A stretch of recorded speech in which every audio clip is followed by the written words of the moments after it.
እግዚአብሔር ይመስገን ለዚህ ያበቃኝ። እኔ ከሰዓት መሀል አውጥቶኝ እግዚአብሔር ይመስገን እንጂ ሌላ ምን እላለሁ ታዲያ? ከሰዓት መሀል ነው የወጣሁት። ከሰዓት መሀል ከአምስት ልጅ ጋር ከሰዓት መሀል ነው የወጣሁት። ባለቤቴን አረዱት፣ በደሙ ታጠቡ። በደሙ የታጠቡት ማነው ፈቃደ ምናምን ይባል በደሙ የታጠቡበት አርደው አንገቱን አርደው እኔ ግን አራስቼ 15 ቀን የሞላትን አራስቼ 5 ልጅ ይዤ ከሰዓት መሀል የወጣሁት ከኤረሮ ከሚባል ከተማ ከሰዓት እንዴት ልበለው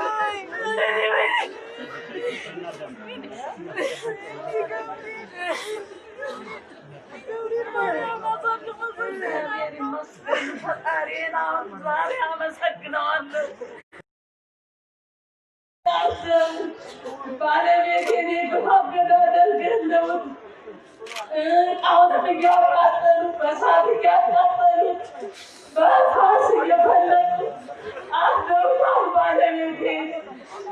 ዛሬ ደግሞ በጣም ተደስቻለሁ። እግዚአብሔር ይመስገን። እንደዚህ የመሳሰሉ አባቶች ለእነሱ ለሙታን መታሰቢያ አድርገው እዚህ ለህዝብ ስላደረጉ በጣም ነው ደስ የሚለኝ። በዚህ እድሜ ተንከራትቼ ንብረቴንም አጥቼ ባለቤቴንም አጥቼ ለእኔ በጣም መናገር ቃላት ያጥረኛል። እኔ ደግሞ ዛሬ በጣም ተጽናንቻለሁ። እግዚአብሔር ይመስገን። 3 ወር ሙሉ ነው ዘብሬ ያለቀስኩት ስገባ በክፍት ቤት ላይ ወድቄ መስዋዕት እንኳን በር እንኳን አላሰሩልኝም። እያለቀስኩ እስከ ዛሬ ድረስ ባለቤቴንም ንብረቴንም አጥቼ እየተሰቃየሁ ነው ያለሁት። እግዚአብሔር ለአባቶቼ እግዚአብሔር ይስጣቸው። እግዚአብሔር እድሜውን ጸጋውን ያድላቸው። ሌላ የምናገረው ቃላት የለኝም። አመሰግናለሁ።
ለነሱ ክብር በመስጠቱ ደስ ብሎናል። አሁንም አባቶቻችን ኑሩልን ከያለንበት ሰብስባችሁ ይህንን መታሰቢያ ላደረገ ያደረጋችሁልን እግዚአብሔር ይስጥልን፣ እግዚአብሔር ያክብርልን። ሌላም ምለው ነገር የለም።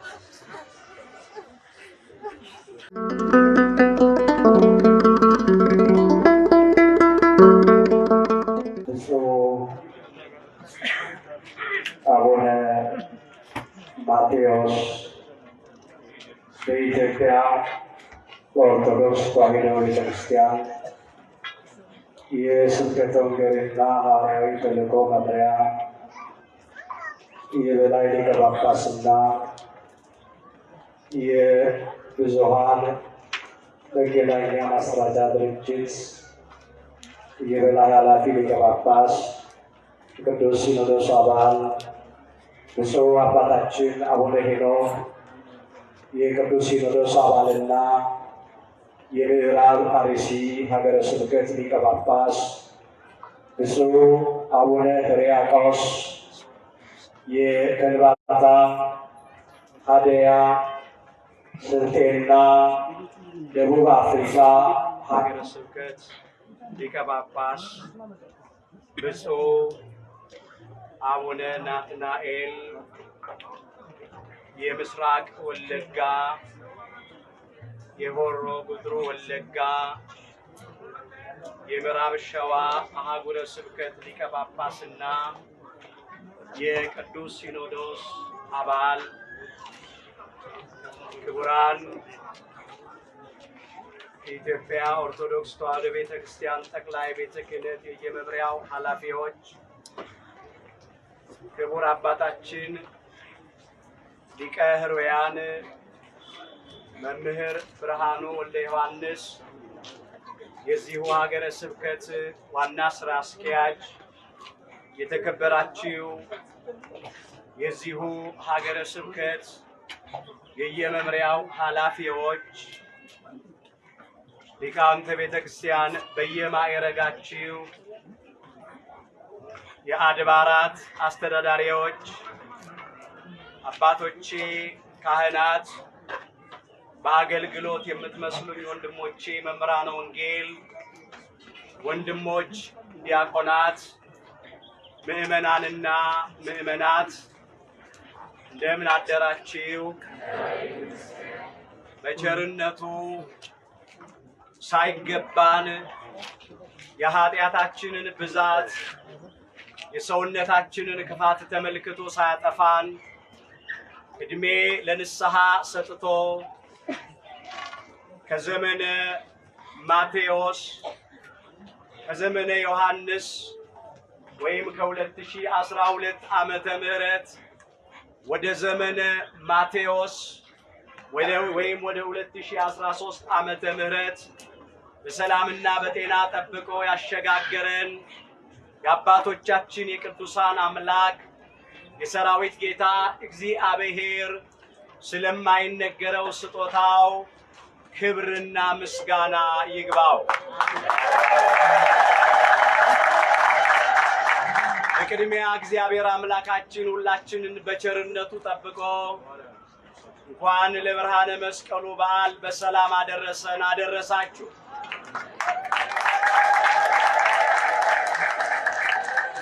የእናታችን የእመቤታችን የቅድስተ ቅዱሳን የድንግል ማርያም የወላዲተ አምላክ ረድኤትና በረከት ለዘላለም በሁላችን ላይ አድሮ ይኖር። አምላካችን እግዚአብሔር ከጻድቁ አባታችን ከአቡነ ተክለ ሃይማኖት ረድኤትና በረከት ሁላችንንም ያሳትፈን። አሜን። ከዚህ ሁሉ ጋራ ዛሬ ስለ ሃይማኖታቸው፣ ስለ ቤተ ክርስቲያናቸው፣ ስለ እግዚአብሔር ስም ብለው ከዛሬ 3 ወር በፊት በሰኔ 23 ቀን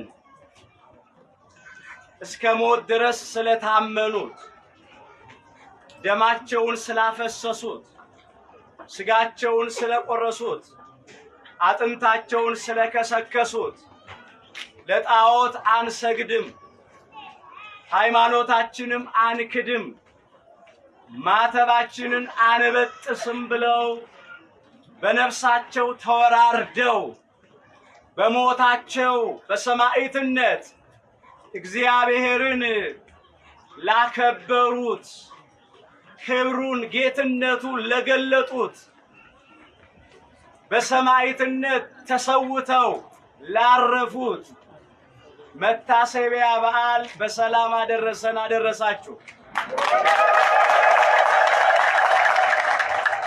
በረከታቸው ይደርብን፣ ክብር ይግባቸው። እባካችሁ በደንብ አድርገን እናመስግን።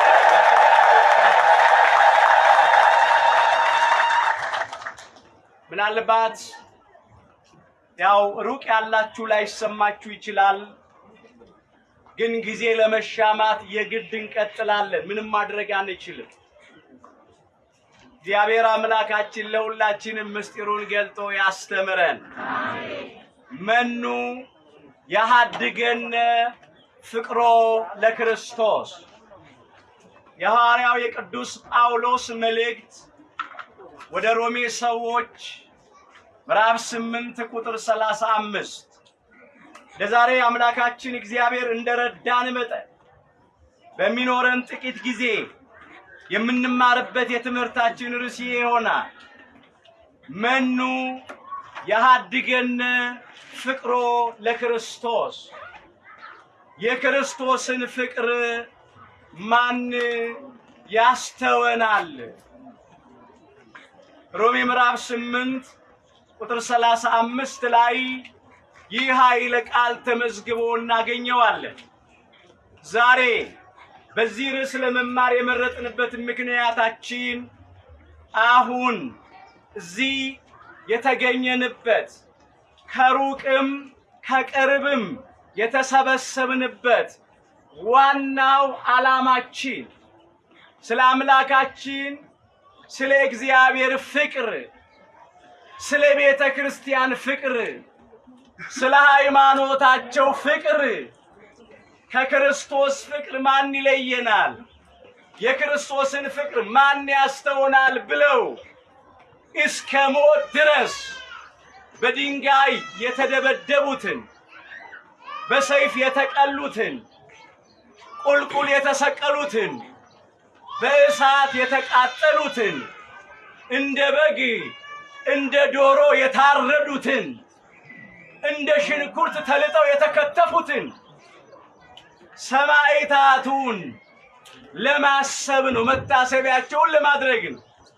ከዚህ የተነሳ በዚህ ርዕስ ለመማር መርጠናል። መኑ ያሃድገነ ፍቅሮ ለክርስቶስ።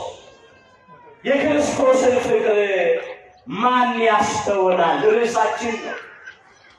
በዚህ ስፍራ ይህንን ቃል የመዘገበው ሐዋርያው ቅዱስ ጳውሎስ ነው።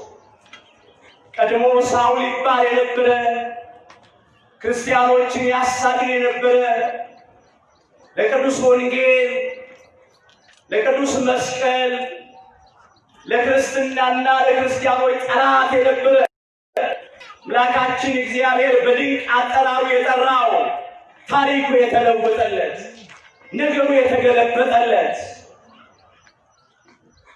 ንዋየ ኅሩይ የተባለ ምርጥ ዕቃ የተባለ ማኅቶተ ቤተ ክርስቲያን የተባለ የቤተ ክርስቲያን ፋኖስ ብርሃን መብራት የተባለ ብዙዎቹን ከአምልኮተ ጣዖት ወደ አምልኮተ እግዚአብሔር ከገቢረ ኃጢአት ወደ ገቢረ ጽድቅ ለመመለስ በእግዚአብሔር የተላከ ቅዱስ ጳውሎስ የመዘገበው ቃል እሱ የነበረበት ዘመንና እሱ በነበረበት ጊዜ የነበሩ ክርስቲያኖች በጣም ፈተና መከራ ይበዛባቸው ስለነበረ ልክ አሁን በዘመናችን በዓለማችንና በሀገራችን በኢትዮጵያ ውስጥ እንደምናየው እንደምንሰማው ማለት ነው። ክርስቲያኖች በተለይም የኢትዮጵያ ኦርቶዶክሳዊ ተዋሕዶ ልጆች በስሙ ስላመንን በስሙ ስለተጠራን ወንዶቹ በ40 ቀን ሴቶቹ በ80 ቀን ከማኅፀነ ዮርዳኖስ ከጸጋ መንፈስ ቅዱስ ዳግም በጥምቀት ስለተወለድን በሜሮን ስለከበርን የአምላክን ቅዱስ ሥጋና ክቡር ደም ስለተቀበልን እግዚአብሔርን በልጅነት ክብር ስላየን በስሙ ስለምንሰበሰብ ለአምልኮቱ ስለምንበረከክ ለክብሩ ስለምንዘምር እውነትን ስለምንመሰክር ጽድቅን ስለምንሰራ እንደ ክፉ አድራጊ እንደ ወንጀለኛ ተቆጥረን መከራ እንቀበላለን። አምላካችን ጌታችን መድኃኒታችን ኢየሱስ ክርስቶስ እንዲህ ብሎ አስቀድሞ እንደተናገረ በዓለም ሳላችሁ መከራ ትቀበላላችሁ ነው ያለው በዮሐንስ ወንጌል ምዕራፍ 16 ቁጥር 33 ላይ የተመዘገበ ቃል ነው። ለጊዜው ይሄ ቃል ሁሉም ትተው ለተከተሉት ለቅዱሳን ሐዋርያቱ ተነግሯል። ፍጻሜው እስከ ዕለተ ምጽአት ድረስ ለሚነሱ ክርስቲያኖች በሙሉ የሚነገር ቃል ነው። እስቲ ከኔ ጋር በሉት ይህንን ቃል ወገኖቼ። በዓለም ሳላችሁ በሉ መከራ አለባችሁ። በዓለም ሳላችሁ ምን አለባችሁ? መከራ አለባችሁ። በዚህ ዓለም ስንኖር መከራ አለብን። አይነቱ ይለያይ ይሆናል፣ መጠኑ ይለያይ ይሆናል። ግን ክርስትና የመከራ ጉዞ ነው። መንገዱ ቀጭን ነው፣ ደጁ ጠባብ ነው፣ ጉዞ የተራራ ነው። አምላካችን ኢየሱስ ክርስቶስ መከራ እንዳለብን በቃል ብቻ አይደለም የነገረን፣ ከቃል ይልቅ ተግባር ይሰብካል።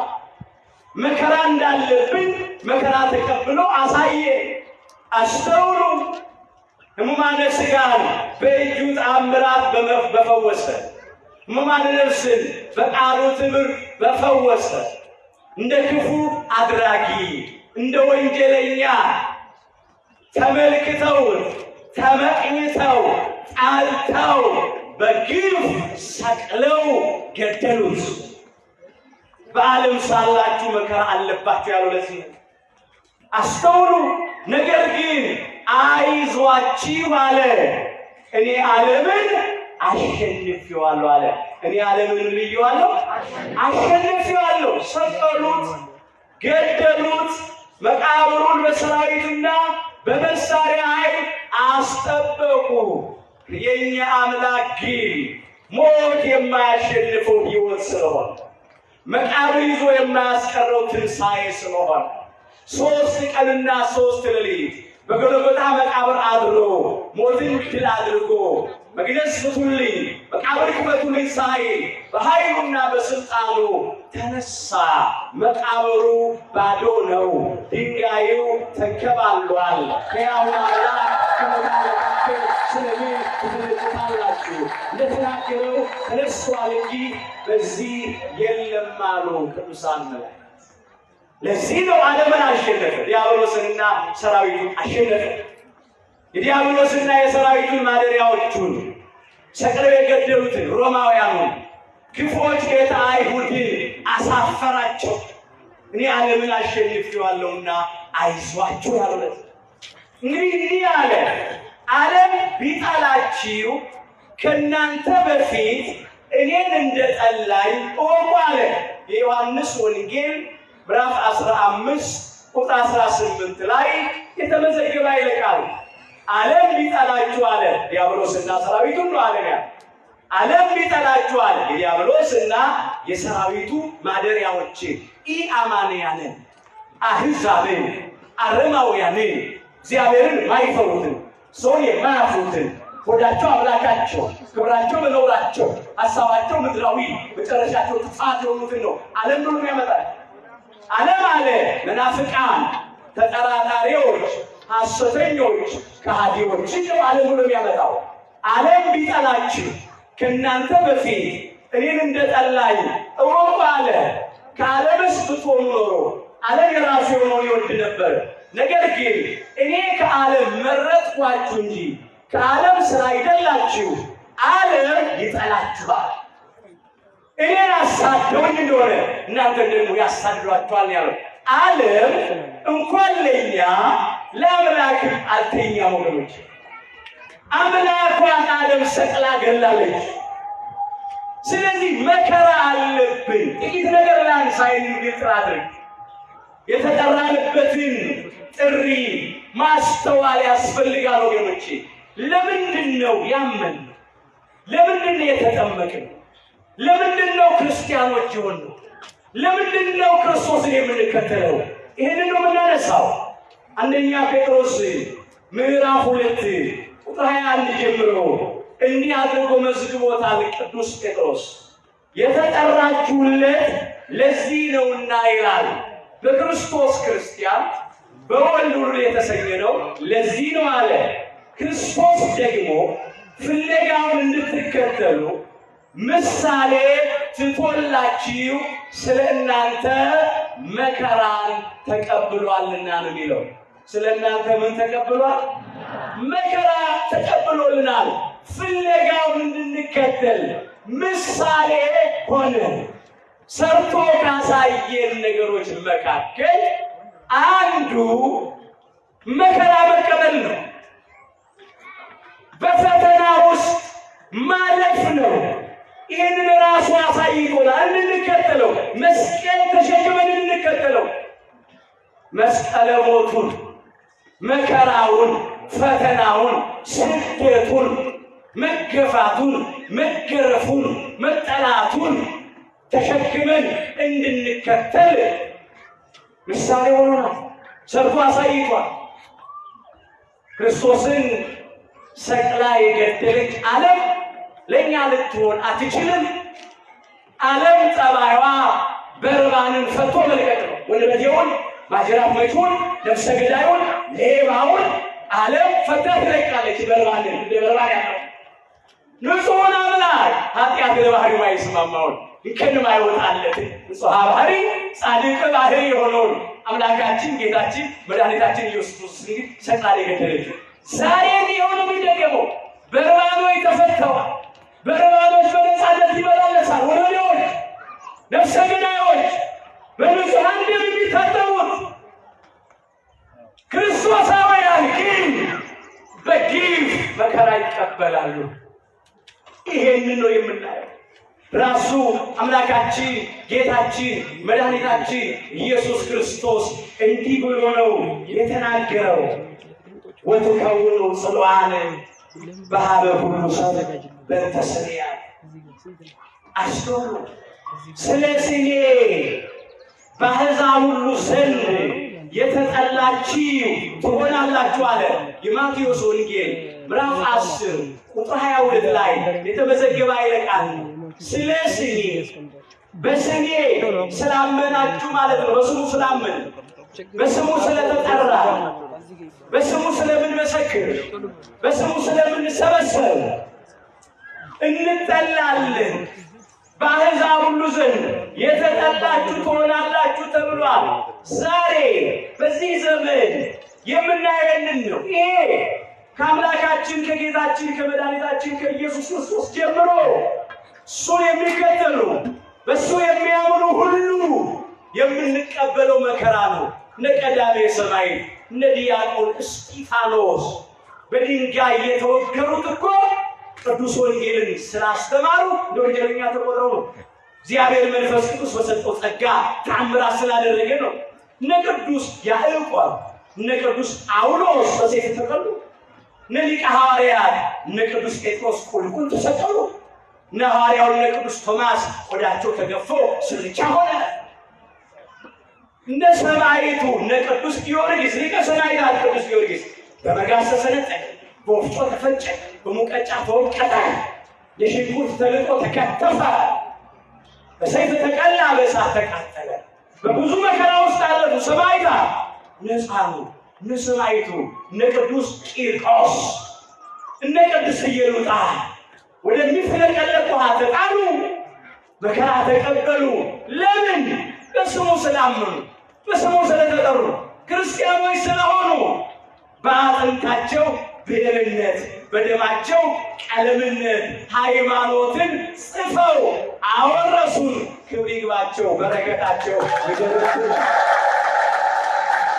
መኑ ያሃድገነ ፍቅሮ ለክርስቶስ እያሉ የክርስቶስን ፍቅር ማን ያስተውላል እያሉ።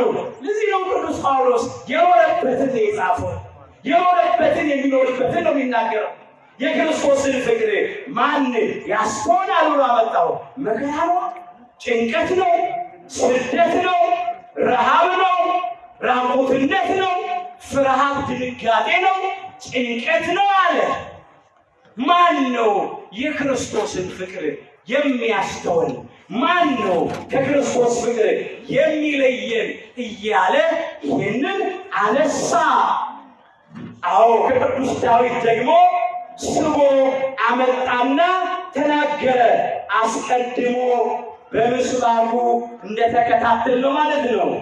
ስለንቲያከ ይቀጥሉነ ሁሉ አየረን፣ ስለ አንተ ቀኑን ሁሉ ይገድሉናል አለ። መዝሙር 43 ቁጥር 22 ላይ የተመዘገበ ኃይለ ቃል ነው።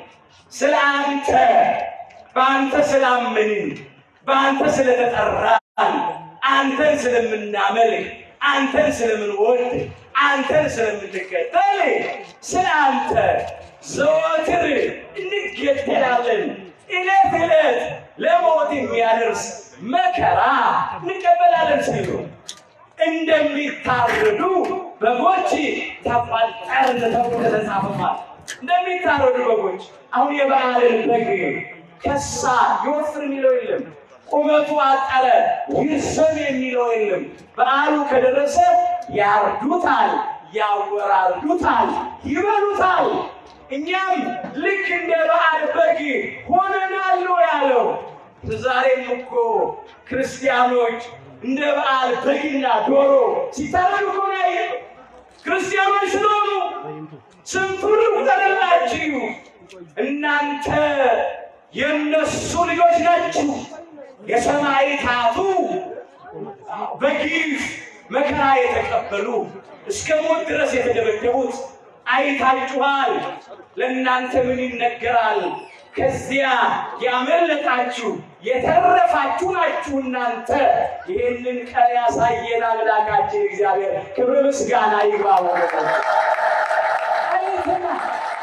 ዛሬ ክርስቲያኖች ሀገራችን ኢትዮጵያ ውስጥ በተወለዱበት አገር ሕዝባቸው በተቀበረበት ባደጉበት ተምረው ለውጤት በበቁበት ሰርተው ባገኙበት ነግደው ባተረፉበት አርሰው ባመረቱበት ወልደው በከበዱበት ብዙ የትውልድ ሐረግ ባስቆጠሩበት ምድር ላይ አንተ መጤ ነህ፣ አንቺ መጤ ነሽ፣ ውጡ ከቀያችን፣ ውጡ ከክልላችን እየተባሉ ኢትዮጵያውያን አንዳንዶቹ በሃይማኖት ምክንያት ክርስቲያን የኢትዮጵያ ኦርቶዶክሳዊት ተዋሕዶ ክርስቲያኑ አንዳንዶቹ በሚናገሩት ቋንቋ ብቻ ቋንቋ እንደ ወንጀል ተቆጥሮ ክርስትና እንደ ወንጀል ተቆጥሮ ብዙዎች በግፍ እስከ ሞት ድረስ ተደብድበዋል። ለዚህ ነው ስላንተ ቀኑን ሁሉ እንገደላለን፣ እንደሚታረዱ በጎች ተቆጠርን ተብሎ እንደተጻፈ ነው ያለው። በዚህ ሁሉ ግን አለ በወደደን በእርሱ ከአሸናፊዎች ሁሉ እንበልጣለን አለ። ክብር ምስጋና ይግባው። እንበልጣለን፣ እየሞትንም ቢሆን እናሸንፋለን። አካለ ጎደሎ ይሆን እየተገፋን እየተሰደድን በድንጋይ እየተወገርን በሰይፍም እየተቀላን ቢሆን እኛ እናሸንፋለን። አዎ ገዳዮቹ አላሸነፉም፣ ተሸንፈዋል። በወደደን በእርሱ ከአሸናፊዎች ሁሉ እንበልጣለን ያለው ለዚህ። አዎ በዚህ ሁሉ መኑ ያሃድገነ ፍቅሮ ለክርስቶስ እንላለን። እስቲ ከኔ ጋር በሉ ለእግዚአብሔር በሉ ምስሌነ ምኑ ይክለነ እግዚአብሔር ከኛ ጋር ከሆነ ማን ቅዱስ ጳውሎስ በዚህ ሮሜ 8:31 ላይ ያነሳው ለምን እግዚአብሔር ምስሌነ ምኑ ይክለነ እግዚአብሔር ከኛ ጋር ከሆነ ማን ይችለናል? ክርስቶስን ሰቅለው የገደሉት እኮ ሕዝቡን ከክርስቶስ ክርስቶስን ከሕዝቡ ለመለየት ነበር ክፎቹ እርጥብ መስቀል ያዘጋጁት። የእኛ አምላክ ግን ክፎች ባዘጋጁት በእርጥብ መስቀል ላይ በቀራንዮ ኮረብታ ላይ ተሰቅሎ ሁሉን ወደ ራሱ አቀረበ፣ ሳበ፣ ሰበሰበ። ክብር ይግባው አምላካችን። ሳበ፣ ሰበሰበ። እንዲህ እንዳለ እኔ አለ ከምድር ከፍ ከፍ ያልኩ እንደሆነ ሁሉን ወደ እኔ እስባለሁ አለ በዮሐንስ ወንጌል ምዕራፍ 12:32 ላይ። በምን አይነት ሞት ይሞት ዘንድ እንዳለው ሲያመለክታቸው ይንተናገር አለ። ከምድር ከፍ ብሎ ከሰማይ ዝቅ ብሎ በዕፀ መስቀል ላይ ተሰቅሏልና ክፎች እሱን ከሰው ሕዝቡን ከሱ ለመለየት መስቀል አዘጋጁ። እሱ ግን በዕፀ መስቀል ላይ ተሰቅሎ ሁሉ ወደ ራሱ ሰበሰበ። ዛሬም የዘመኑ ክፎች፣ የዘመኑ ተንኮለኞች፣ የዘመኑ ጨካኞች፣ እግዚአብሔርን የማይፈሩት ሰውን የማያፍሩት ወዳቸውን የሚያመልኩት ለመብላት የሚኖሩት ሰው ሆነው ተፈጥረው እንደ አራዊት የሚኖሩት ጨካኞቹ መስቀል መከራን አዘጋጁብን በእኛ በክርስቲያኖች ላይ። ለምን? ሊያጠፉን፣ ሊበትኑን።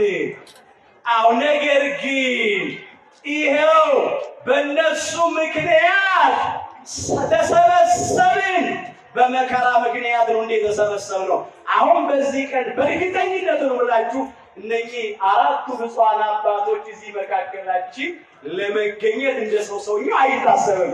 ግን በመከራው ምክንያት የሰማዕታቱን ዝክር ለማድረግ ይኸው ተሰበሰብን። ከሩቅ ከቅርብ ገና እንበዛለን፣ ገና እንሰፋለን።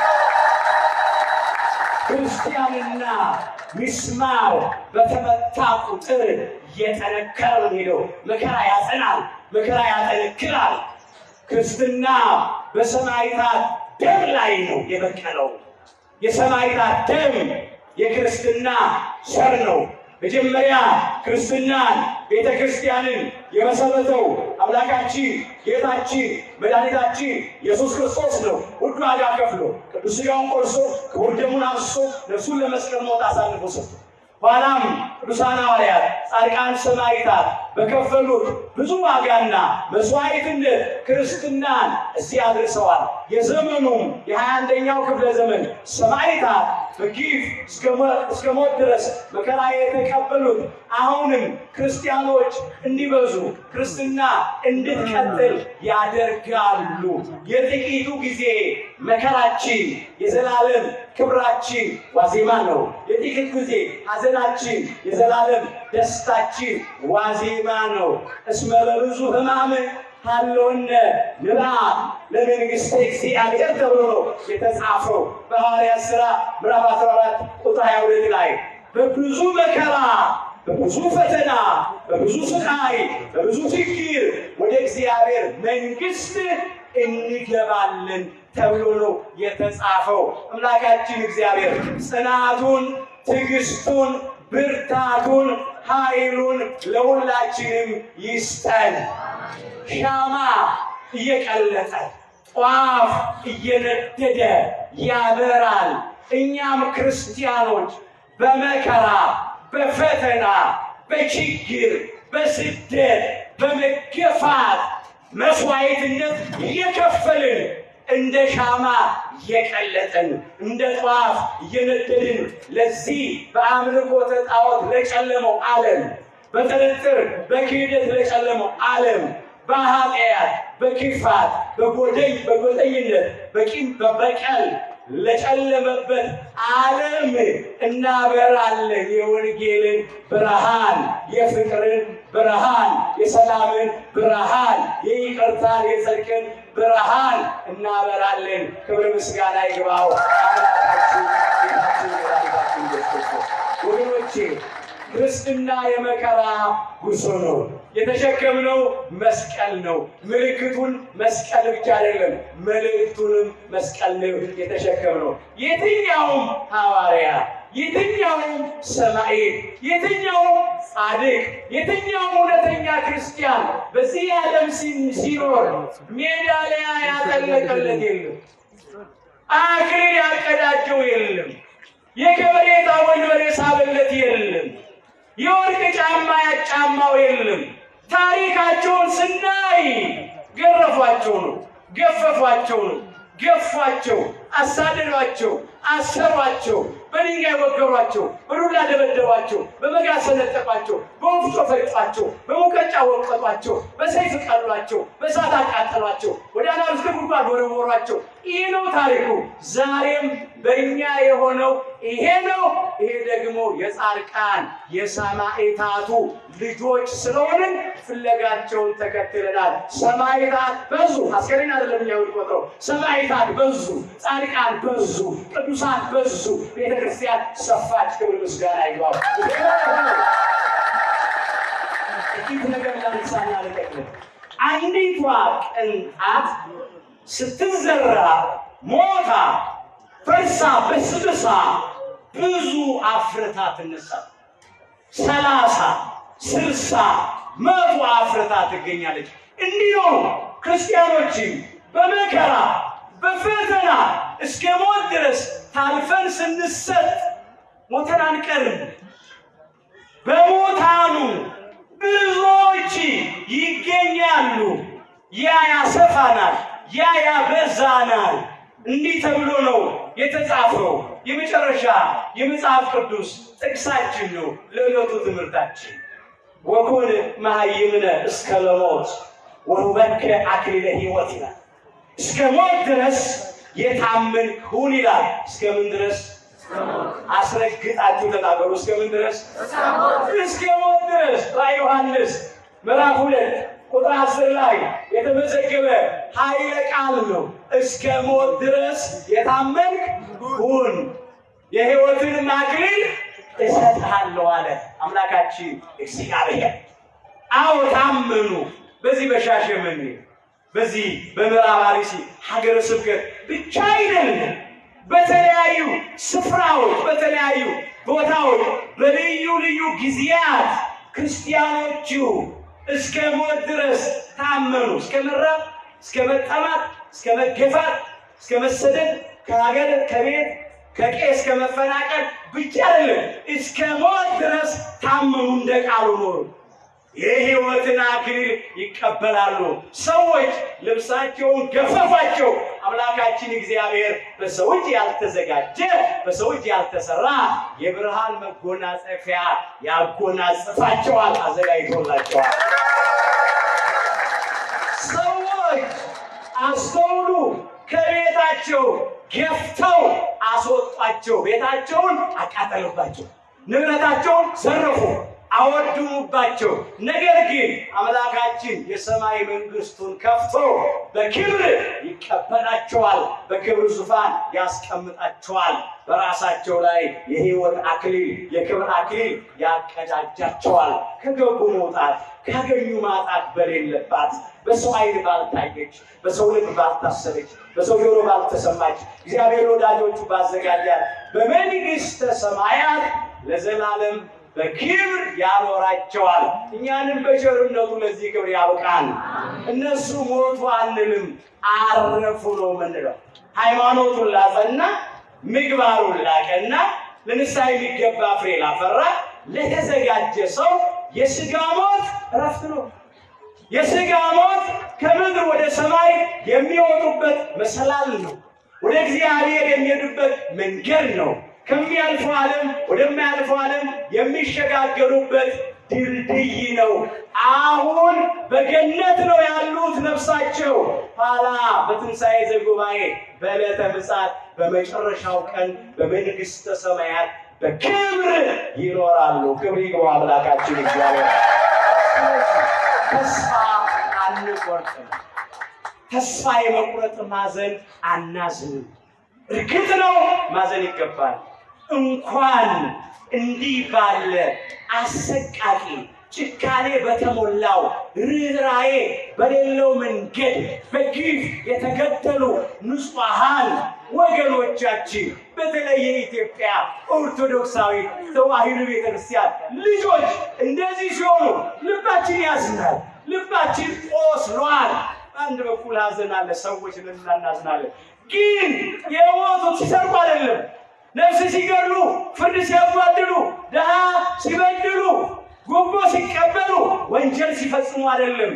በቤተ ክርስቲያን በሃይማኖት በማተባቸው በመስቀላቸው ስለ እግዚአብሔር ስም ብለው ስለሆነ ደስ ይለናል። ደስ ይበላችሁ። ሐዘንተኞች ስለሆን ሰዎች ደስ ይለናል።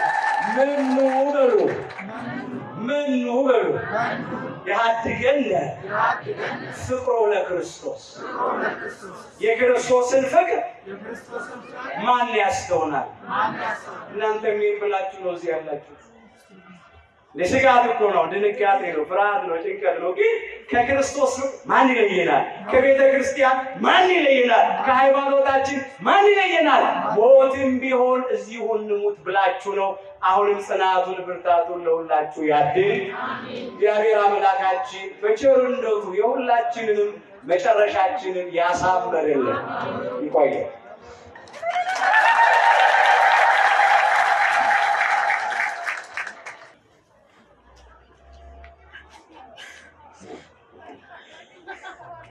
እግዚአብሔር ይመስገን ለዚህ ያበቃኝ። እኔ ከሰዓት መሀል አውጥቶኝ እግዚአብሔር ይመስገን እንጂ ሌላ ምን እላለሁ ታዲያ? ከሰዓት መሀል ነው የወጣሁት። ከሰዓት መሀል ከአምስት ልጅ ጋር ከሰዓት መሀል ነው የወጣሁት። ባለቤቴን አረዱት፣ በደሙ ታጠቡ። በደሙ የታጠቡት ማምነው ፈቃደ ምናምን ይባል በደሙ የታጠቡበት አርደው አንገቱን አርደው እኔ ግን አራስቼ 15 ቀን የበላትን አራስቼ 5 ልጅ ይዤ ከሰዓት መሀል የወጣሁት ከኤረሮ ከሚባል ከተማ ከሰዓት እንዴት በለው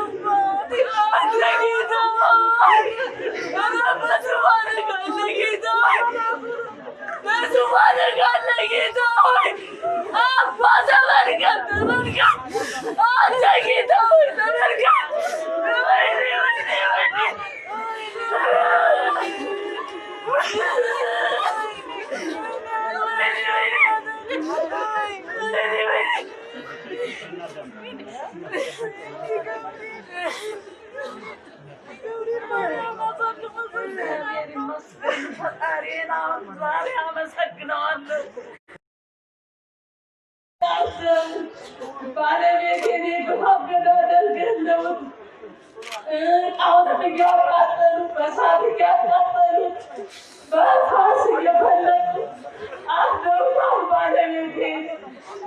ዛሬ ደግሞ በጣም ተደስቻለሁ። እግዚአብሔር ይመስገን። እንደዚህ የመሳሰሉ አባቶች ለእነሱ ለሙታን መታሰቢያ አድርገው እዚህ ለሕዝብ ስላደረጉ በጣም ነው ደስ የሚለኝ። በዚህ እድሜ ተንከራትቼ ንብረቴንም አጥቼ ባለቤቴንም አጥቼ ለእኔ በጣም መናገር ቃላት ያጥረኛል። እኔ ደግሞ ዛሬ በጣም ተጽናንቻለሁ። እግዚአብሔር ይመስገን። 3 ወር ሙሉ ነው ዘብሬ ያለቀስኩት ስገባ በክፍት ቤት ላይ ወድቄ መስዋዕት እንኳን በር እንኳን አላሰሩልኝም። እያለቀስኩ እስከ ዛሬ ድረስ ባለቤቴንም ንብረቴንም አጥቼ እየተሰቃየሁ ነው ያለሁት። እግዚአብሔር ለአባቶቼ እግዚአብሔር ይስጣቸው። እግዚአብሔር እድሜውን ጸጋውን ያድላቸው። ሌላ የምናገር ቃላት የለኝም። አመሰግናለሁ።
አልሞቱም። ዘመዶቻችን አሉ የሁሉ ህዝብ ተሰብስቦ ለእነሱ ክብር በመስጠቱ ደስ ብሎናል።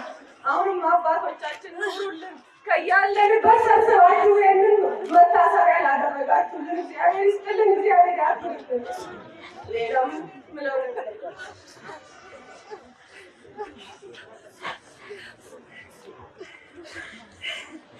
እንግዲህ ምናልባት ይህንን መታሰቢያ ብዙ አባታችን በበጎ ፈቃድ ያደረጉትን ሰምተናል። እሳቸው አሁንም መልሰው በዚህ ጉባኤ ላይ የሚሉን ነገር አለና ወደ ብዙ አባታችን ወስዳቸዋለሁ። ብፁዓን አበው ሊቃነ ጳጳሳት፣ ሊቃውንተ ቤተክርስቲያን፣ አይንተ እግዚአብሔር ካህናት፣ የተወደዳችሁ ምዕመናን፣ ምዕመናት እንዲሁም የሰማዕታት ቤተሰብ እንደምን አደራችሁ? እንደምን ቆያችሁ? አምላካችን እግዚአብሔር ለዛሬው ለሰማዕታቱ መታሰቢያ ቀን እድሜ ሰጥቶ ከሞትና ከመከራ ሰውሮ ለዚህ ሰዓት ያደረሰን አምላክ ክብር ምስጋና ይግባው። ምንድነው ምዕመናን የተጎዱ ቤተሰብ ወይም የሰማዕታቱ ቤተሰብ ልታለቅሱ አይገባም። አልቅሳቸዋል፣ አንቡታቸዋል፣ አዝናቸዋል። ዛሬ የምትደሰቱበት ወይም ምስጋናን የምታቀርቡበት ሰዓት እንጂ እንድታለቅሱ አይደለም። እኔ አባታችሁ እስካለው ድረስ እናት አባት እንደሌላቸው ልጆች አትሆኑ። ለጊዜው ብትቸገሩ እንሰራለን፣ ቤት ችግር የለም፣ እናስተባብራለን፣ እንሰራለን፣ እናቋቁማቸዋለን፣ ወደ ቀድሞ ኑሯችሁ እንመልሳቸዋለን። ምንም ተስፋ አትቁረጡ። ዛሬ ሲሰጥ የነበረ ትምህርት ይሄው ነው።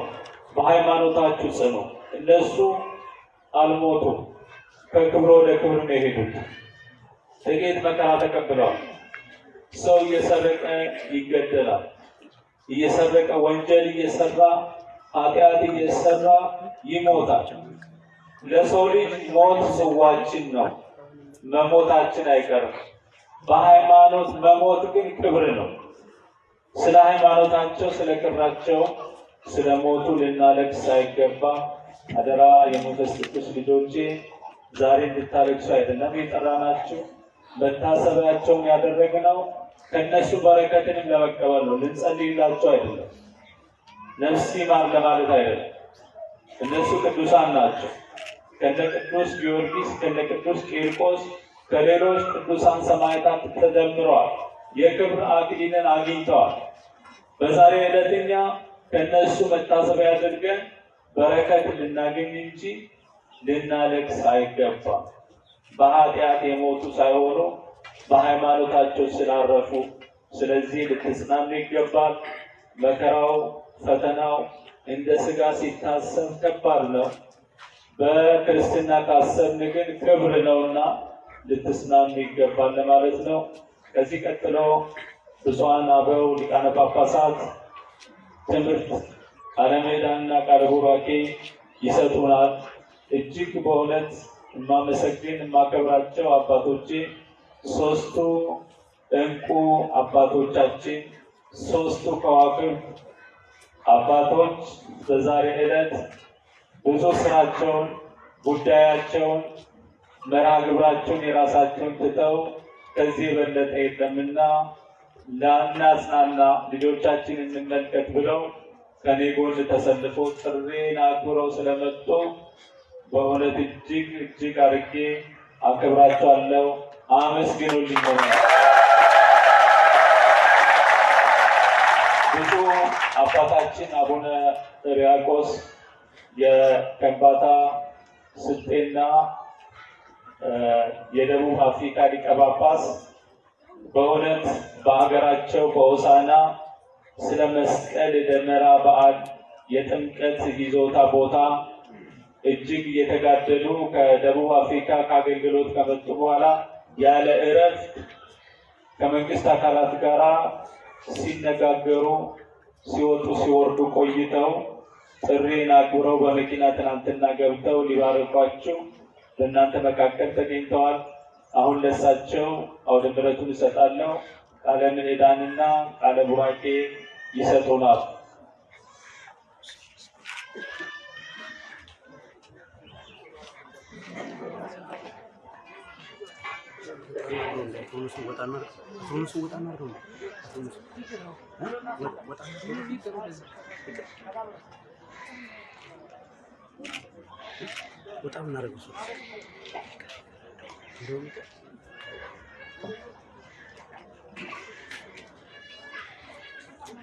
በስመ አብ ወወልድ ወመንፈስ ቅዱስ አሐዱ አምላክ አሜን።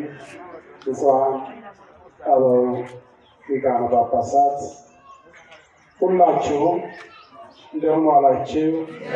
እንደምን አረፈዳችሁ? እግዚአብሔር አምላካችን ስሙ የተመሰገነ ይሁን። እንደው ለተሳትፎ ያህል የተሰማኝን ለመግለጽ ካልሆነ በስተቀር የሚነገረው ነገር በሙሉ ተነግሯል። ሌሎች ብፁዓን አባቶችን ይነግሩናል። ሐዋርያው ቅዱስ ጳውሎስ በቆሮንቶስ ለሚኖሩ ክርስቲያኖች ሁለተኛ ቆሮንቶስ ምዕራፍ 8 ላይ ወናሁ አእመርኩ ጽና ሃይማኖትክሙ ወአፍቅሮትክሙ፣ እኔ የሃይማኖታችሁን ጽናትና ፍቅር አውቃለሁ ነበር ያለው። ክርስትና ከመጀመሪያው ጀምሮ የክርስትናችን መስራችና ባለቤት የሆነው ኢየሱስ ክርስቶስ በምድር ላይ ሲኖር ዓለም እጇን ዘርግታ አልተቀበለችም። ጅራፍና ችንካር፣ መስቀልና መከራ ይዛ ነበር የተቀበለችው። ከዛን ጊዜ ጀምሮ ከዛን ጊዜ በፊት ከዛም በኋላ አሁን ዛሬ በረከታቸውን እየተቀበል እስካለነው ክርስቲያኖች ድረስ የብዙ ሰዎች ደም በሃይማኖት ምክንያት እየፈሰሰ ቆይቷል፣ ሲፈስም ኖሯል። አንድ ጊዜ ወደ ሀገረ ግብፅ ሄጄ አንድ ካህን በአጥፍቶ ጠፊዎች ባለቤቱንና ሁለት ልጆቹን አጥቶ ሐዘን ላይ ተቀምጧል ተብሎ ልንጠይቀው ሄደን ነበር። ይሄ ካህን ነጭ ለብሶ ነው ያገኘነው። እባካችሁ እኔም የባለቤቴንና የልጆቼ የሰማዕትነት ክብር እንዳገኝ ጸልዩልኝ ነበር። ክብር ነው የምናለቅስበት፣ ሙሾ የምናወርድበት አይደለም፣ የምንደሰትበት ነው። ቤተ ክርስቲያን እኮ በሰማዕታት ደም ያሸበረቀች ነው ሁልጊዜ። ስለዚህ የሰማዕታት ቤተሰቦች ሁልጊዜ ደስተኞች ልትሆኑ ነው የሚገባው። በሆነው ነገር ልታዝኑ ትችላላችሁ። አንድ አካል ሲለይ፣ አንድ ወገን ከአጠገብ ሲርቅ የሚፈጥር ስሜት አለ። ነገር ግን እነሱን እያሰብን ሙሾ ልናወር፣ ደረት ልንደቃ ሳይሆን ስለ እነርሱ እግዚአብሔርን ልናመሰግን ነው የሚገባውና በዚሁ አጋጣሚ በደቡብ አፍሪካ በነበርኩበት ጊዜ ከ3 ሚሊዮን 500,000 ብር በላይ የሚሆን ገንዘብ ለዚሁ ለሰማዕታቱ ቤተሰብ ማቋቋሚያ የተሰበሰበ ስላለ እሱ ያው በሚመለከተው በኩል ይደርሳል። እግዚአብሔር ከሁላችን ጋር ይሁን። መጽናናቱን ያድርግልን።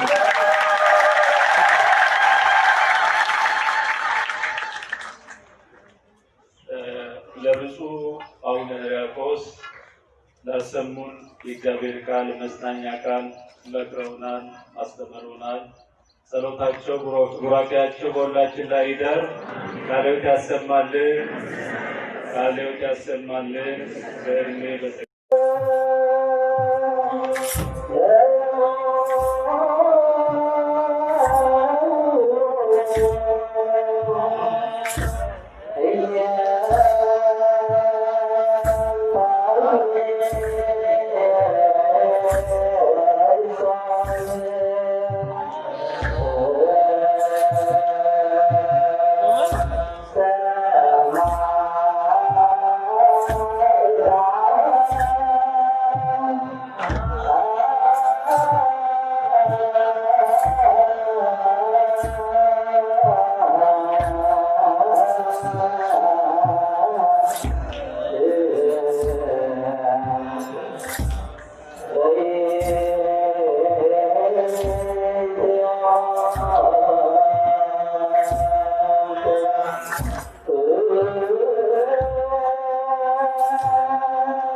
ሁላችሁም ሸፍናቸው ያላችሁ። ስለዚህ አንደኛ በሽታውን ታውቃላችሁ።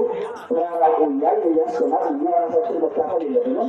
በዚህ ክፍል ያላችሁ ጠቅላላ ራቅ በሉ፣ ሄድ በሉ። ትንሽ በዚህ ጋም ያላችሁ እሺ በሉ፣ ማዘዙን እሺ በሉ፣ ትንሽ ገፋ በሉ። በዚህ ለፊት ያላችሁ ራቅ በሉ።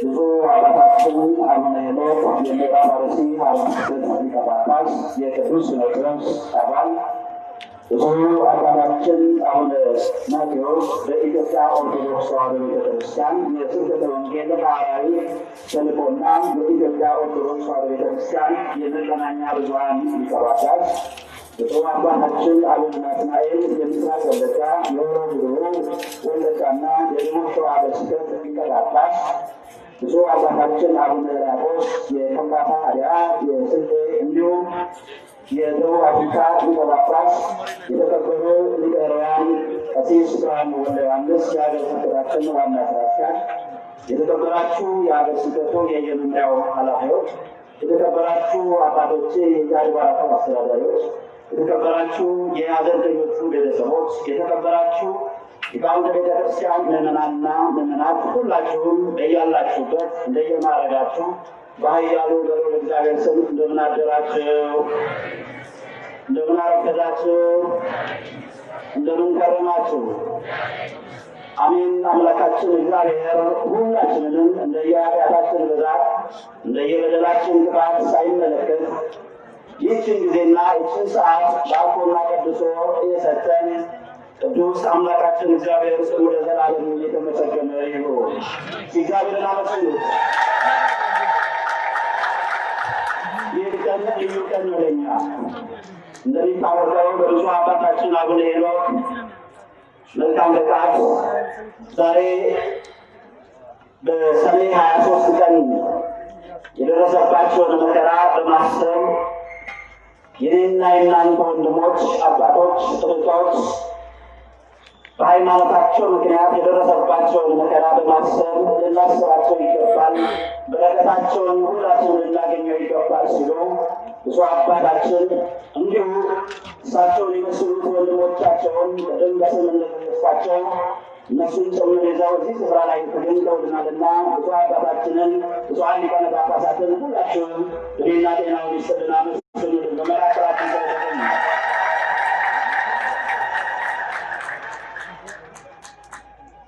እንግዲህ ምዕመናን ፕሮግራማችን ሰፊ ነበረ። ከሰዓት እጥረት ግን እያሳጠርን ነው የምንሄደውና ብፁዕ አባታችን ይህ ብቻ አይደለም።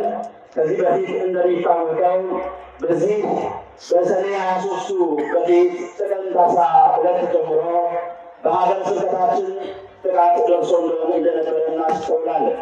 ብፁዕ አባታችን ከዛ በፊትም እንደዚሁ ብፁዓን ሊቃነ ጳጳሳትን ብፁዕ አቡነ ዮሴፍን የባሌ ሀገረ ስብከት ሊቀ ጳጳስ እንዲሁም ብፁዕ አቡነ መቃርዮስን የምስራቅ ሐረርጌና የሶማሌ ሀገረ ስብከት ሊቀ ጳጳስን በእኛ መካከል ተገኝተው በተጎጂዎቹ አካባቢ ሄደው እንዲያጽናኑ አድርገዋል።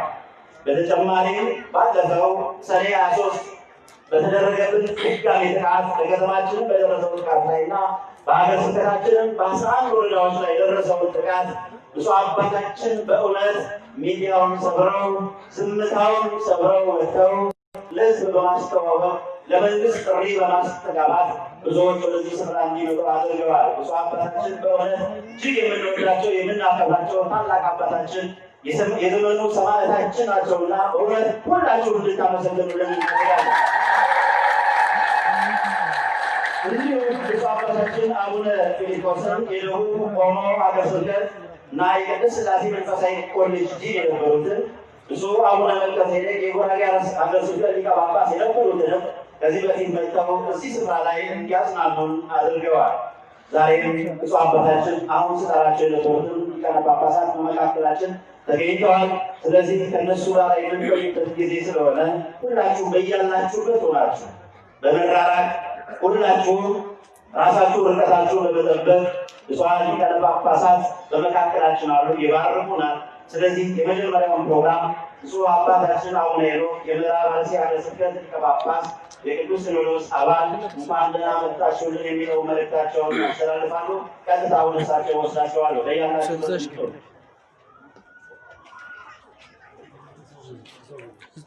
ሌሎች አፈራሉ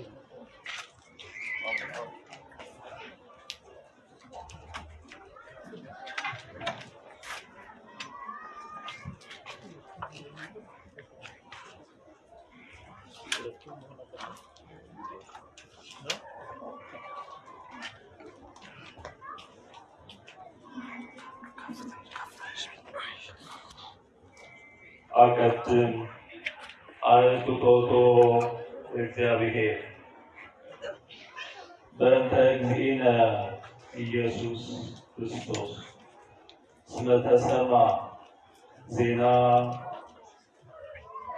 ሃይማኖትክሙ ውስተ ኩሉ ምድር።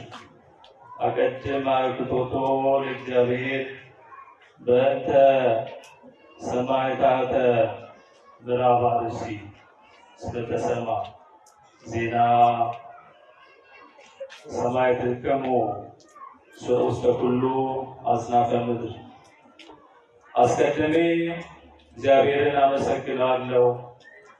ዜና ገድላችሁ የሃይማኖታችሁ ጽናት በሃይማኖታችሁ ጽባትን፣ ቆራጥነትን፣ ትዕግስትን በመላበስ ስለተጋደላችሁ ተጋድሎ ሃይማኖታችሁ እምነታችሁ ዓለም እስከ ጽንፈ ዓለም ተሰምቷልና እግዚአብሔርን አመሰግነዋለሁ። እንኳን ደስ አላችሁ።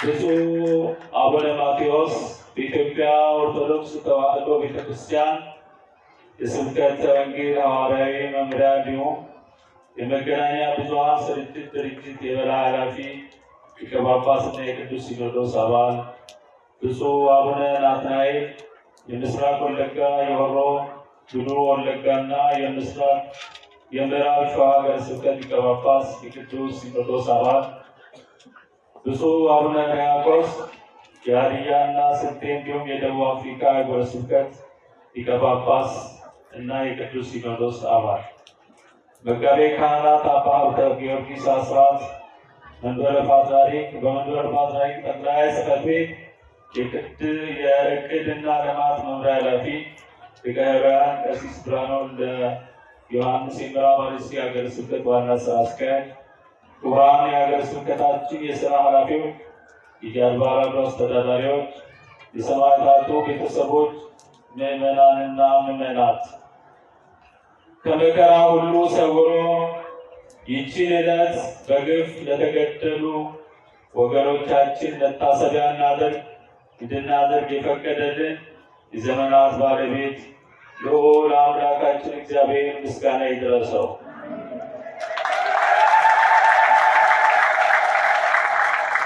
ወሥጋሆሙኒ ለጻድቃኒከ ለአራዊተ ገዳም ወከአሁ ደሞሙ ከመ ማይ አውዳ ኢየሩሳሌም። የጻድቃንን ሥጋ ለምድር አራዊት ደማቸውን በኢየሩሳሌም ዙሪያ እንደ ውሃ ፈሰሱ። መዝሙር 78 ቁጥር 3። የመጀመሪያው ስቃይና ስደት በቤተ ክርስቲያን ላይ ያወጀ ብዙ የወንጌል መልእክተኞች ከፈጀው ከኔሮን ቄሳር ጀምሮ ቤተ ክርስቲያናችንና ምዕመናን ልጆቿ ላይ ከፍተኛ ስቃይ፣ እንግልትና ጭፍጨፋ ደርሰዋል። በርካታ ቤተ ክርስቲያኖች ምዕመናን ያለ ፍርድ በጭካኔ ተጨፍጭፈዋል። ከነ ቅዱስ ጴጥሮስና ቅዱስ ጳውሎስ በዚሁ በኔሮን ቄሳር ዘመን ሰማዕትነትን ተቀብለዋል። ከዚህም አልፎ በዘመኑ ይደርስ ከነበሩ የቤተ ክርስቲያን ስደትና መከራ ጋራ የተያዘ ከ160 እስከ 312 ያሉ ዘመነ ሰማዕታት ወይም የቤተ ክርስቲያን የስደት ዘመን እንደነበረ መጽሐፍ ያስረዱናል። በዚሁ በዘመነ ሰማዕታት በቤተ ክርስቲያን የደረሰው ጥፋት ዘርዝሮ አንድ በአንድ ለማስረዳት የማይቻል መሆኑን የታሪክ አዋቂዎችና ሊቃውንት ያስረዱናል። ብፁዓን አበው ሊቃነ ጳጳሳት፣ ምዕመናንና ምዕመናት በዘመነ ዲዮቅልጥያኖስ ክርስቲያኖች ስቃይ ሲጸናባቸው ወደ ቤተ ጣዖት እንዲመለሱ በማለት ሳይገድሉ ሕዋሶቻቸውን እየቀነጣጠሱ ሲያሰቃዩአቸው ነበረ። የሚቆራሩትንም አካሎቻቸውን እየወሰዱ ለጣዖቶቻቸው ያጤሱ ነበረ። ክርስቲያኖች ግን ይህ ሁሉ ሲፈጸምባቸው መከራውን ፈርተው ከእምነታቸው ወደኋላ አላሉም። ወደ ሌላ እንደ ሌላው ጊዜ ሁሉ ጌታ ክርስቶስ ነው፣ ሌላ ጌታ አናውቅም እያሉ በደማቸው ማተማቸው። ከፊሎቹ በዱር በገደል እየተሰደዱ በድብቅ ሃይማኖታቸውን ማስተማር ቀጥለዋል። በአሁኑ ጊዜ ለእናንተ የፈተና የመከራ ማስተማሪያ ነው። ከላይ እንደተጠቀሰው ይህ ሁሉ ጭካኔ ቢፈጸምም ክርስቲያኖች ሲቆርጡት ከስሩ እንደሚያቆጠቁት ዛፍ ቁጥራቸው ከጊዜ ወደ ጊዜ እየጨመረ ይሄዳል። ከዚህ በላይ በተለያዩ ጊዜያት የቅድስት ቤተክርስቲያን ጠላቶች በልዩ ልዩ መከራና ፈተና ሲያዘኑባቸው ቆይተዋል። እንደ ማሳያም የግራኝ አይነትና የዮዲት ጉዲት ጥፋት መመልከት ይቻላል። በአሁኑ ወቅትም በተመሳሳይ መልኩ እንደነ ዘመነ ሰማዕታት የክርስቲያኖች ጭፍጨፋ እና እልቂት እየተበራከተ ነው። ብፁዓን አበው ሊቃነ ጳጳሳት፣ ምዕመናንና ምዕመናት ባለንበት 21ኛው መቶ ክፍለ ዘመን የዘመናችን ሰማዕታት እንደ ፀሐይ አብርተው የታዩበት፣ ሞትን ድል የነሳንበት፣ የልጆቻችንም የእምነት ጽናትና ጥንካሬ የተመለከትንበት ዘመን ነው።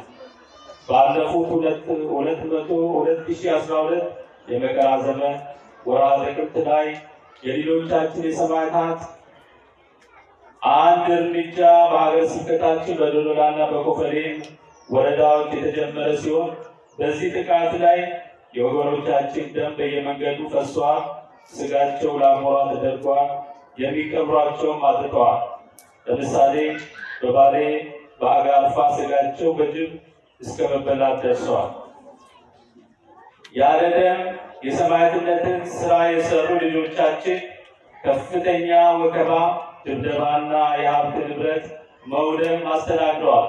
ይህ ሁሉ ሆኖም ግን የተጠቁ ወገኖቻችን ለመደገፍና ለመርዳት እንቅስቃሴ እያደረግ ባለንበት ወቅትም ከሰኔ 23 ቀን 2012 ዓ.ም ጀምሮ የልጃችን ኃይለ ገብርኤል ሞት ምክንያት በማድረግ የቅድስት ቤተክርስቲያናችን ልጆች በሃይማኖታቸው ምክንያት ብቻ ታርደዋል፣ ተቃጥለዋል፣ ተገድለዋል። በዚህም ሀዘናችን እጥፍ ድርብ አድርጎታል። በሀገራችን በኢትዮጵያ ከቅርብ ጊዜ ወዲህ ሃይማኖት ተኮር ጥቃቶች በተለይም በኦርቶዶክሳውያን ላይ የተበረታቱ ከሁሉም በላይ ለተፈጠሩ ሁከቶች በሙሉ ኦርቶዶክሳዊ ተዋሕዶ ቤተክርስቲያን የምትከፍለውና እየከፈለች ያለችው ዋጋ ተቆጥሮ አያልቅም። ተሰደው ተወደደም ተጠላም ኦርቶዶክሳውያን በሃይማኖታቸው ምክንያት ተገድለዋል፣ ተጨፍጭፈዋል፣ ታርደዋል። ምዕመናን በሃይማኖታቸው ምክንያት የሚገደሉበትና የሚሰደዱበት ዘመን ሁሉ ሊያበቃ ይገባል። በአሁኑ ወቅት በተለይም በዘመናችን እየተመለከትነው ካለው ሃይማኖት ተኮር ጥቃት ባሻገር ቋንቋንና ጎሳን መሰረት ያደረገ መከፋፈል ለሰው ልጅ ከተሰጠው መልካም ስብዕና የማይጠበቅና ፍጹም እግዚአብሔርን የሚያስቀይም ተግባር በመሆኑ ልናወግዘው ይገባል። የተከበራችሁ የሰማዕታቱ ቤተሰቦች፣ አባቶቻችሁ፣ እናቶቻችሁ፣ ወንድሞቻችሁና እህቶቻችሁ በዚሁ ስቃይ በሃይማኖታቸው ምክንያት ጥቃት ቢደርስባቸው ሃይማኖቴን እጠብቃለሁ፣ ማተቤን አልበጥስም፣ በኦርቶዶክሳዊነቴ በአፍ ይሻለኛል ብለው እስከ ዳሪት እስትንፋስ በሃይማኖታቸው ጸንተው በሰማዕትነት ያረፉ ናቸውና ስለ እነሱ ልታዝኑና ልትተክዙ አይገባችሁም። በሰማያዊ ሀገራቸው ስለ ሃይማኖታቸው ጽናትና ስለ ጽድቃቸው በተዘጋጀላቸው የዘላለም ቤት በመሆን ስለ እናንተ ስለ እኛና ይልቁንም ስለ ዓለም ሁሉ የሚጸልዩና የሚማልዱ በመሆናቸው ደስታ ሊሰማችሁ ይገባል።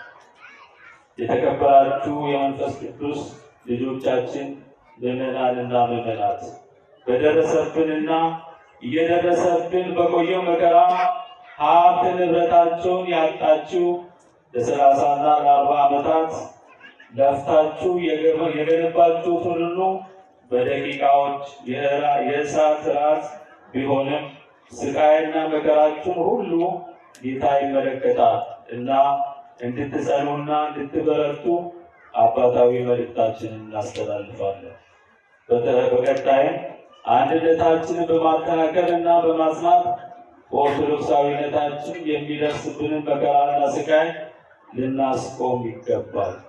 የተከበራችሁ የመንግስት የሥራ ኃላፊዎች፣ ከወራት ጥቅምት ጀምሮ ሲደርስብን የነበረው ሃይማኖት ተኮር ጥቃት በመንግስት መዋቅር ውስጥ በተሰገሰጉ ጫካ ያልገቡ ሽብርተኞች ሲቀነባበር ሲደገፍና ስምሪት ሲሰጥበት አልፎም ጥቃቱ በራሳቸው ሲፈጸም የቆየ መሆኑን በማወቅ መዋቅራቸውን እንድታጸዱ ግብር እየከፈለ አገራዊ ግዴታውን እየተወጣና ሰርቶ ለመብላት እየጣረ በሚገኝ ኦርቶዶክሳዊ ላይ ጥቃት ሲደርስ በዝምታ መመልከት የኋላ ዋጋ የሚያስከፍል መሆኑን መረዳት ያስፈልጋል።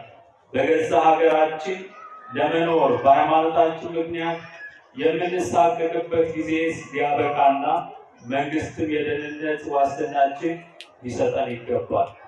በመጨረሻ ይህንን በግፍ የተገደሉ ወገኖቻችንን መታሰቢያ መርሃ ግብር ለመሳተፍ ከሩቁም ሆነ ከቅርብ ለተገኛችሁ ሁሉ ላቅ ያለ ምስጋናችን እናቀርባለን።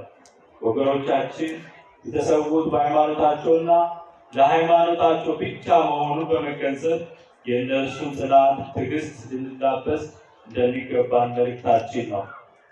አምስተኛው ማተብ በተፈታ ጊዜ ስለ እግዚአብሔር ቃልና ስለጠበቁት ምስክር የታረዱትን የሰዎች ነፍሳት ከመሰዊያው በታች አየሁ።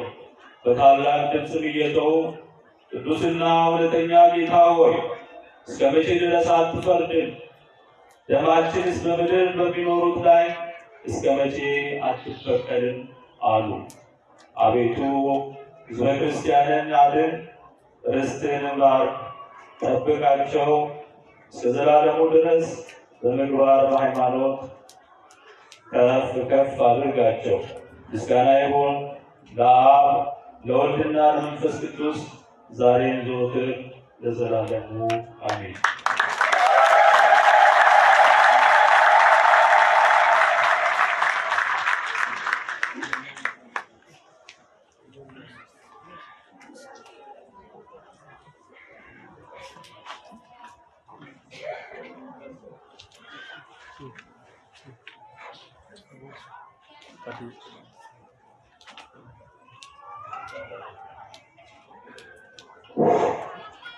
ብዙ አባታችን እንግዲህ ለእኔና ለእናንተ መልእክታቸውን አባታዊ መልእክታቸውንም ብዙ ሊቃነ ጳጳሳትንም እንኳን ደህና መጣችሁ በማለት የእሳቸውን ጥሪ አስተላልፈዋል።